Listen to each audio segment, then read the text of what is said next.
MİQ imtahanına hazırlaşacaq olanlar və ilk dəfə iştirak edənlər üçün bu videonu sizlərlə paylaşıram və ümid edirəm ki, faydalı olar. Videonun girişi artıq MİQ imtahanında bir dəfə iştirak edənlərə adi gəlsə də, ilk dəfə iştirak edənlər üçün bütün sualları cavablandırmağa çalışacağam. Onun üçün imtahanda iştirak edənlər videonun əvvəlini keçə bilər. Deməli, biz onu bilməliyik ki, MİQ, yəni müəllimlərin işə qəbul imtahanı ildə bir dəfə olmaqla əsasən iyul ayında təşkil olunur və sertifikasiya imtahanlarından sonra keçirilir. İmtahana qeydiyyat iyunun ortalarından başlayır. İmtahana hazırlıq üçün çərçivə sənədi isə hər il imtahana 4-5 ay qalmış, yəni yanvar-fevral aylarında çıxsa da, bu il çox şükür artıq oktyabrın 29-u təqdim olunub. Burada bilməli olduğumuz əsas məqam ondan ibarətdir ki, bizə 60 sual verilir. Bunlardan 40-ı ixtisas, 20-si kurikulum, yəni metodika və pedaqogika olmaqla ümumilikdə 60 sual təqdim olunur. İxtisasdan bir düzgün cavab 2 bal, kurikulumdan isə bir düzgün cavab 1 bal olmaqla qiymətləndirilir. İxtisasdan 12, kurikulumdan 6 düzgün sual yazılmalıdır ki, keçid balı, yəni 40 balı toplaya biləsiniz. Həmçinin ixtisasdan 2 səhv 1 düzü, kurikulumdan 4 səhv 1 düzü aparır.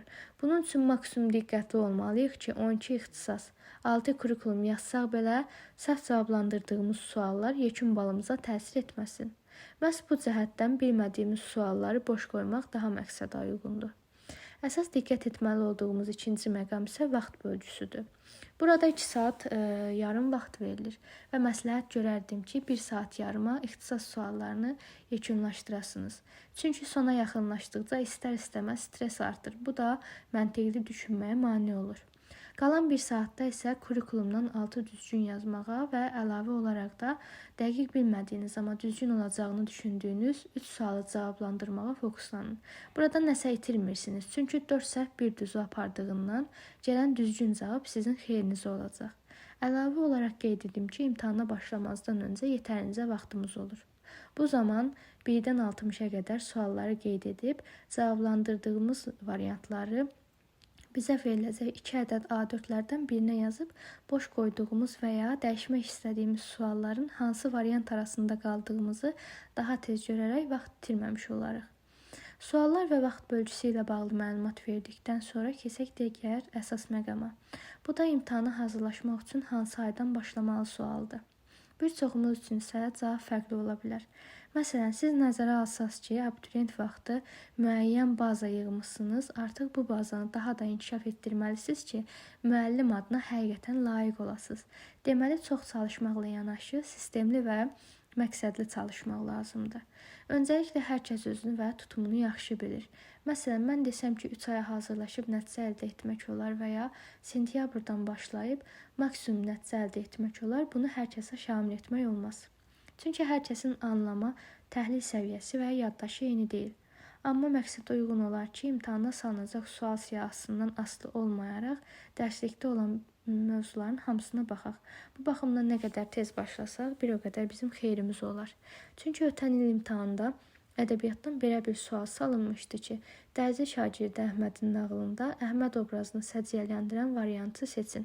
Variantlardan birində isə Əhmədlə Yetim İbrahimin nağılındakı İbrahim obrazını eyniləşdirərək onlar üçün ortaq cəhətin müəyyənləşdirilməsini tələb edirdilər. Halbuki imtahana düşəcək sualların siyahısında Yetim İbrahimin nağılı mövzusu yox idi. Sual içində sual saldıqlarına görə bütün mövzuları oxumaq daha məqsədə uyğun və məsləhətli olar. Necə ki, şagird bir mövzunu anlamadıqda digər mövzular arasında əlaqəni itirir və zəncir qırılmış olur. Görünür, MİQ imtahanında da bu prinsipə əsaslanaraq suallar tərtib ediblər.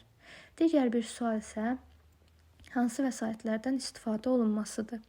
Hansı vəsaitlərdən istifadə etməli və hansı testlər imtahan suallarını daha çox əhatə edir. Bu sualı isə öz ixtisasıma uyğun olaraq Azərbaycan dili və ədəbiyyat müəllimləri üçün hansı vəsaitlər, test kitabları imtahan suallarını daha çox əhatə edir, onu qeyd edək. MİQ müəllimlərin bilik səviyyəsinin yoxlanıldığı bir imtahandır və təbii ki, həmin müəllim də məktəbdə dərs deyəcək. Bunun üçün üstünlüyü sinif dərsliklərinə və müəllimlər üçün metodiki vəsaitlərə verməliyik. MHŞ-in Azərbaycan dil və ədəbiyyat vəsaitləri də deyərdim ki, tam olaraq imtahana hazırlaşmaq üçün uyğundur. Çünki həmin testlər və vəsaitlər sinif kitablarına əsasən tərtib olunub. Ədəbiyyatdan əlavə olaraq verilən bəzi əsərlər var ki, həmin əsərlər ayrıca qeyd olunub və həmin əsərləri tam oxumaq lazımdır ki, orada ən incə detalından belə, məsələn, bizim fikrimizdən qaça bilər, diqqətimizdən yayına bilər, amma məhz həmin hissədən də suallar salınır. Kurikulumda isə Tayin və Gülər Hüseynovanı məsləhət görərdim. Test olaraq isə sadədən mürəkkəbə prinsipinə əsaslanaraq tim toplusu ilə başlayıb, daha sonra güvən və MHŞ testlərini işləmək məqsədə uyğundur. Keçid edək sonuncu suala. İstədiyimiz nəticə üçün nələr etməliyik? Əsas yenə qeyd etdiyim kimi çox çalışmaq deyil, sistemli və məqsədli çalışmaqdır. Özünüzə inanın, əgər universitetə girərkən müəyyən bal toplayıb bu yerlərə MİQ imtahanı verəcək səviyyəyə gəlmişsinizsə, bundan da irəli gedə bilərsiniz. Lakin bu üç amil mütləq olmalıdır. Məqsəd, məsuliyyət və məcburiyyət. Bir işə başladığımız zaman qarşımıza məqsəd qoyuruq və həmin məqsədə çatmaq üçün məsuliyyətlə çalışmalıyıq. Məsuliyyətimizin bitdiyi yerdə isə o məqsədə çatmaq üçün məcburiyyəti işə salmalıyıq. Və bunu da qeyd edim ki, imtahana hazırlaşmaq üçün mütləq deyil ki, kursla və ya müəllimlə hazırlaşasınız. Təbii ki, proqramla hazırlaşa bilmirsiniz və ya məsuliyyətsizlik edirsinizsə, artıq bu məqamda mütləqdir ki, sizi kimsə hazırlaşdırsın və ya sizə kimsə istiqamət versin. Belə olmadığı halda siz nə qədər tez başlasanız da, nəticə əldə etmək çətin olacaq. Yəni sizin üçün bu artıq çətin müşkül bir məsələyə çevriləcək. İstəsəz kanalımıza abunə olaraq paylaşdığımız dərs və test izahlarına baxıb Azərbaycan dili və ədəbiyyat fənlərindən bizimlə hazırlaşa bilərsiniz. Artıq çərçivə sənəti bizə təqdim olunduqdan sonra biz həmin çərçivə sənədində olan suallara və mövzulara uyğun test izahları və dərs izahları YouTube kanalımızda və digər səhifələrimizdə paylaşacağıq. MİQ bizim pedaqoji səviyyəmizin və məntiqimizin yoxlanıldığı bir imtahandır. Nəzərə alsaq ki, ildə bir dəfə iştirak edə bilərik və itirdiyimiz illər geri qayıtmır, maksimum məsuliyyətlə çalışmalıyıq. Diqqət pozğunluğu dərsə mane olan başlıca amildir. Onun üçün məsləhət görərdim ki, dərs oxuduğunuz yeri dəyişməyəsiniz və həmin otağı səliqəli saxlayın ki, fikriniz əlavə yerlərə getməsin. Ən əsası da özünüzü heç kimlə müqayisə edib, o bacarar, mən bacara bilmərəm deməyin. Əslində özünü müqayisə bir çox hallarda sizə təkan verə bilər. Yəni belə deyim ki, mən müsbət rəqabətin tərəfdarıyam. Tutalım, sizin bazanız tutalım ki, var amma tənbəllik edib az çalışırsınız. Digər bir müəllim yoldaşınız isə bazası olmasa belə çox çalışır və uğur qazanır. Artıq siz o bacardı, mən niyə bacara bilmərəm deyərək daha məsuliyyətli çalışıb məqsədinizə çatmış olacaqsınız.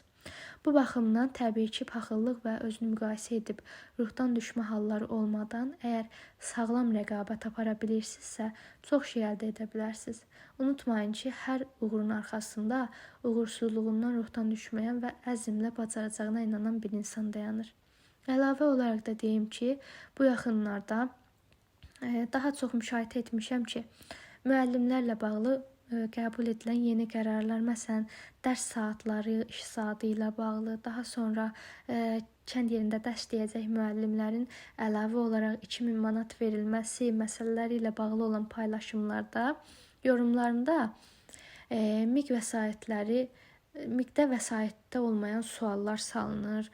Tutalım, yəni belə şərhlər yazılır ki, insanları dedikdə nəzərə alsaq ki, MİQ-ə hazırlaşacaq bəzi həmkarlarımız var ki, bəzi müdavimlər var ki, onların ilk ilidir və həmin o müdavimlərə istiqamət vermək əvəzinə ruhdan salıcı suallar, daha doğrusu fikirlər qeyd olunur ki, nəticə əldə etmək çox çətindir, nə qədər çalışdım, heç bir nəticə əldə edə bilmədim, filan balla işsiz qaldım kimi yorumlara çox rast gəlirəm. Bunu demək istəyərdim ki, əvvəla sistemli və məqsədli, həmçinin istiqamətli çalışaraq istəyinə nail olan bir çox yaxından tanıdığım, yaxınlarım və yaxından tanıdığım müəllim yoldaşlarım var ki, həmin insanlar da yəni fərqli bir vəsaitdən çalışmayıb, normal olaraq dərs vəsaitləri və MHŞ-in vəsaitlərinin həmçinin sinif dərslikləri olaraq onlar dərs vəsaitləri, yəni bunlar olub. Deməli, həmin o müəllimlər, həmin o müdavimlər, həmkarlarım nəticə əldə edib məqsədlərinə çatıblarsa, mümkünsüz deyə bir şey yoxdur. Bunu demək istəyirəm ki, əvvəla sistemli və məqsədli çalışmaqla yanaşı, həmçinin istiqamətli çalışın. İstiqamətli çalışmadıqda artıq siz nəyi nə vaxt oxuduğunuzu və ya nəyə nə qədər vaxt sərf elədiyinizi qarşıdıracaqsınız.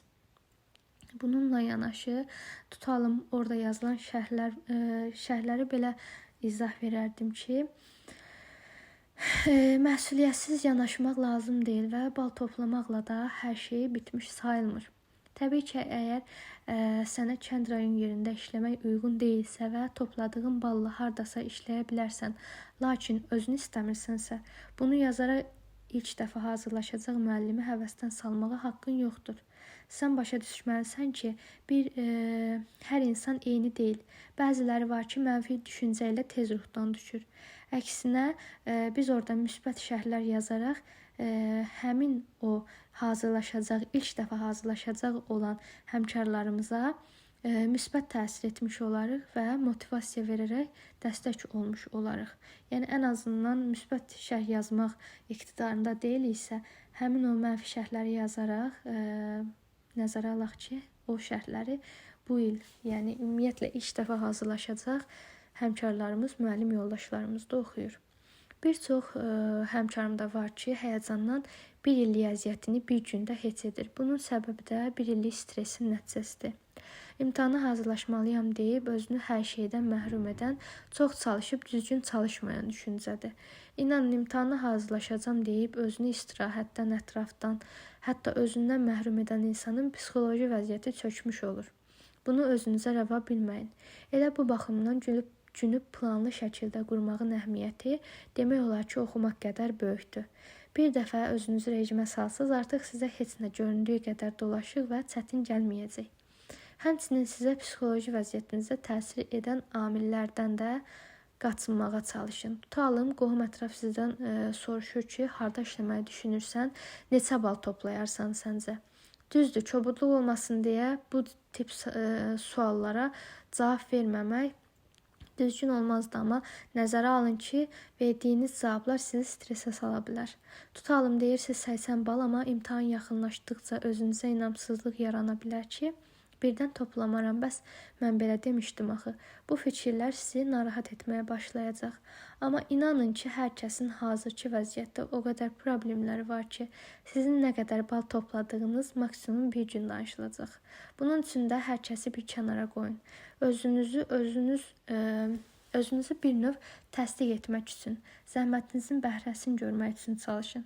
Ən yaxşısı üçün çalışın ki, tutalım, 80 bal toplamaq istəyirsinizsə, məqsəd 80 baldırsa, hədəf daha yüksək olsun. Çünki ən yaxşısını istəyirsinizsə, düşüncəniz də buna fokuslanacaq. Dərsi də bu bala uyğun, yəni bu hədəfə uyğun oxuyacaqsınız. Tutalım, yaşadığınız ərazi üçün 80 bal lazımdırsa, siz hədəf olaraq 80 bal istəyərkən 75 gəlmə ehtimalı da, tutalım, 80-dən aşağı gəlmə ehtimalı da qaçınılmazdır. Bu səbəbdən hədəf böyük olsun ki, az gəlmə ehtimalı sizi qorxutmasın. Fikirləşin ki, mən maksimum nədirsə onun üçün çalışıram. Həmçinin beyninizdə sizə bu hədəfə çatmaqda kömək olsun. Təkcə imtahanda deyil, həyatda da belədir. Məqsədi, hədəfi olmayan heç bir yerə gedib çıxa bilməz. İnşallah ki, zəhmət çəkib çalışan hər bir həmkarım da istəyinə mütləq nail olacaq. Çünki Allah çəkilən əziyyəti yerdə qoymaz. Sonda isə videonu imtahana hazırlaşacaq olanların qarşısına çıxması üçün bəyənib kanalımıza abunə olmağı unutmayın.